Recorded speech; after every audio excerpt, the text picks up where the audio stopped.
पुरुषोत्तम मास महात्म्य कथा एकादशो अध्याय।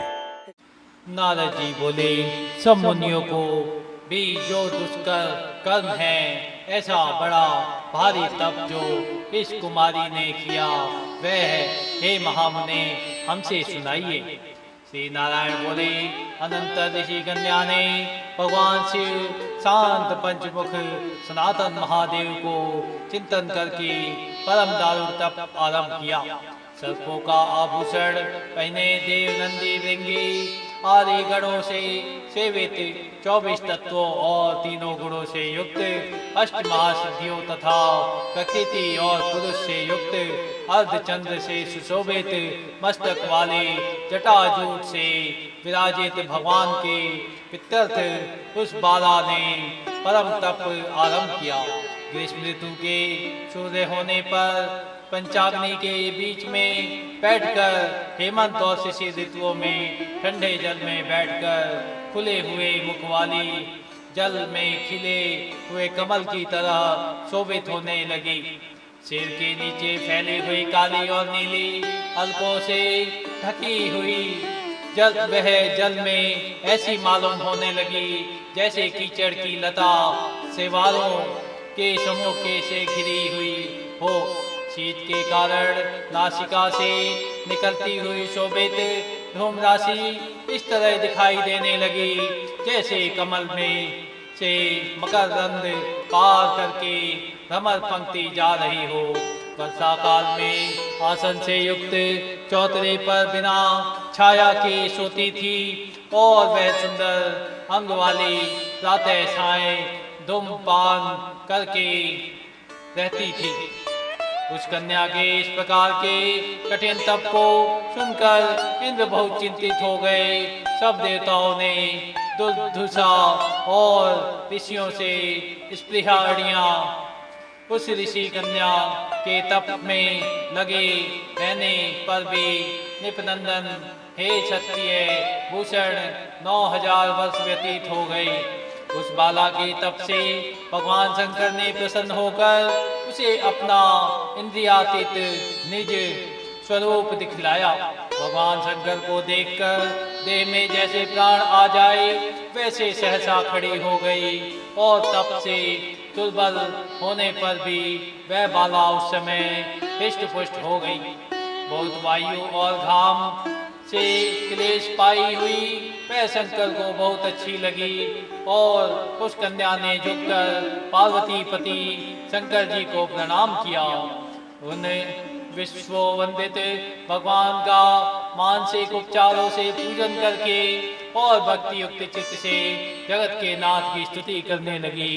कन्या बोली, हे पार्वती प्रिय, हे प्राणनाथ, हे प्रभु, हे भर्ग, हे भूतेश, हे गिरीश, हे शंभो, हे सोम सूर्याग्नि नेत्र, हे तमः, हे मेरे आधार, हे मुंडाष्टमालीन, आपको प्रणाम है। अनेक तापों से व्याप्त है अंगों से पीड़ा जिसके ऐसा तथा परम घोर संसार रूपी समुद्र में डूबा हुआ दुष्ट सर्पों तथा काल के तीक्ष्ण दांतों से डसा हुआ मनुष्य भी यदि आपकी शरण में आ जाए तो मुक्त हो जाता है। हे विभो, जिन आपने बाणासुर को अपनाया और मरी हुई अलर्क राजा की पत्नी को जिलाया, ऐसे आप हैं दयानाथ, भूतेश, चंडीश, भव्य, भवतार, मृत्युंजय, प्राणनाथ, हे दक्ष प्रजापति के मप को ध्वंस करने वाले, हे समस्त शत्रुओं के नाशक, हे सदा भक्तों को संसार से छुड़ाने वाले, हे जन्म के कर्ता, हे प्रथम सृष्टि के कर्ता, हे प्राणनाथ, हे पाप के नाश करने वाले, आपको नमस्कार है। अपने सेवकों की रक्षा कीजिए। हे नृप, बड़ी भाग्यवती मेधावी की तपस्विनी कन्या इस प्रकार मन से और वाणी से शंकर की स्तुति करके चुप हो गई। श्री कृष्ण बोले, कन्या द्वारा की हुई स्तुति सुनकर और उसके किए हुए उग्र तप से प्रसन्न मुख कमल सदाशिव कन्या से बोले, हे तपस्विनी, तेरा कल्याण हो। तेरे मन में जो अभिष्ट हो वह वर तू मांग, मैं महाभागी, मैं प्रसन्न हूँ, तू खेद मत कर। ऐसा भगवान शंकर का वचन सुन वह कुमारी अत्यंत आनंद को प्राप्त हुई और हे राजन प्रसन्न हुए सदाशिव से बोली। कन्या बोली, हे दीनानाथ, हे दया सिंधु, यदि आप मेरे ऊपर प्रसन्न हैं तो हे प्रभु मेरी कामना पूर्ण करने में देर न करें। हे महादेव, मुझको पति दीजिए, पति दीजिए, पति दीजिए, मैं पति चाहती हूँ, पति दीजिए। मैंने हृदय में और कुछ नहीं सोचा। वह ऋषि कन्या इस प्रकार महादेव से कहकर चुप हो गई। तब यह सुनकर महादेव जी उससे बोले। शिव बोले, हे मुनि कन्या, तूने जैसा अपने मुख से कहा है वैसा ही होगा, क्योंकि तूने 5 बार पति मांगा है। अतः हे सुंदरी, तेरे 5 पति होंगे और वे 5 वीर सर्वधर्मवेत्ता, सज्जन, सत्य पराक्रमी, यज्ञ करने वाले, अपने गुणों से प्रसिद्ध, सत्य प्रसिद्ध, जितेंद्रिय, तेरा मुख देखने वाले सभी क्षत्रिय और गुणवान होंगे। श्री कृष्ण बोले, न तो अधिक प्रिय, न तो अधिक अप्रिय। ऐसे महादेव के वचन को सुनकर बोलने में चतुरा कन्या झुककर बोली।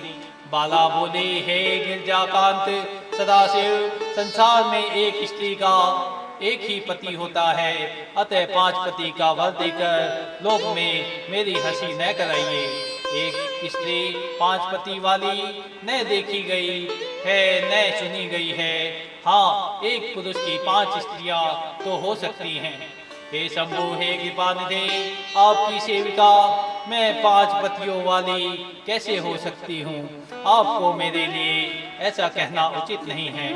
आपकी सेविका होने के कारण जो लज्जा मुझे हो रही है वह आप अपने को ही समझिए। कन्या का यह वचन सुनकर शंकर जी पुनः उससे बोले। शंकर जी बोले, हे वीरो, इस जन्म में तुझे पति सुख नहीं मिलेगा। दूसरे जन्म में जब तू तपोबल से बिना योनि के उत्पन्न होगी तब पति सुख को भोग कर अनंतर परम पद को प्राप्त होगी। क्योंकि मेरी प्रिय मूर्ति दुर्वासा का तूने पहले अपमान किया है। हे शुभ्रु, वह दुर्वासा यदि क्रोध करे तो तीनों भुवनों को जला सकते हैं। तो तूने अभिमानवश ब्रह्म तेज का मर्दन किया है, जिससे अधिमास को भगवान कृष्ण ने अपना ऐश्वर्य दे दिया। उस भगवान के प्रिय पुरुषोत्तम मास का व्रत तूने नहीं किया। मैं ब्रह्मा आदि से लेकर सब देवता, नारद आदि से लेकर सब तपस्वी जिसकी आज्ञा सदा मानते चले आए हैं, देव वाले उसकी आज्ञा का कौन उल्लंघन करता है? लोग पूजित पुरुषोत्तम मास को दुर्वासा की आज्ञा से तूने पूजा नहीं की। हे मूढ़े, द्विजा मैंने जे इसीलिए तेरे 5 पति होंगे। हे बाले, पुरुषोत्तम के अनादर करने से अब अन्यथा नहीं हो सकता। जो उस पुरुषोत्तम की निंदा करता है वह दोनों नरक का भागी होता है। पुरुषोत्तम का अपमान करने वाले को विपरीत ही फल होता है।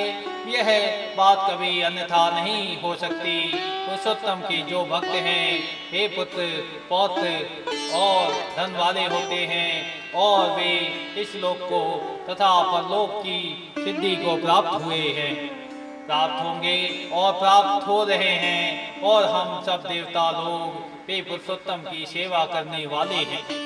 जिस पुरुषोत्तम मास में व्रताधिक से पुरुषोत्तम शीघ्र ही प्रसन्न होते हैं, उस सेवा करने योग्य मास को हे सुमृद्ध मने हम लोग कैसे न भजें? उचित और अनुचित विचार की चर्चा करने वाले अतएव अनुकरणीय जो मुनि हैं, उन अति उत्कट श्रेष्ठ तपस्वी पुरुषों का वचन कैसे मिथ्या हो सकता है? कहो। इस प्रकार कथन करते हुए भगवान नीलकंठ शीघ्र ही अंतर ध्यान हो गए और वह बाला युद्ध से भ्रष्ट मृगी की तरह चकित सी हो गई। सूर्य बोले, हे मुनीश, रेखांश चंद्रमा से युक्त मस्तक वाले सदाशिव जब उत्तर दिशा की प्रति चले गए तब वितासुर को मारकर जैसे इंद्र को चिंता हुई थी, इसी प्रकार मुनिराज की कन्या को चिंता बाधा करने लगे। इति श्री बृहन्नारदीये पुरुषोत्तम मासावास महात्म्ये एकादशो अध्याय। हरि शरणम। बोलिए श्री कृष्ण भगवान की जय।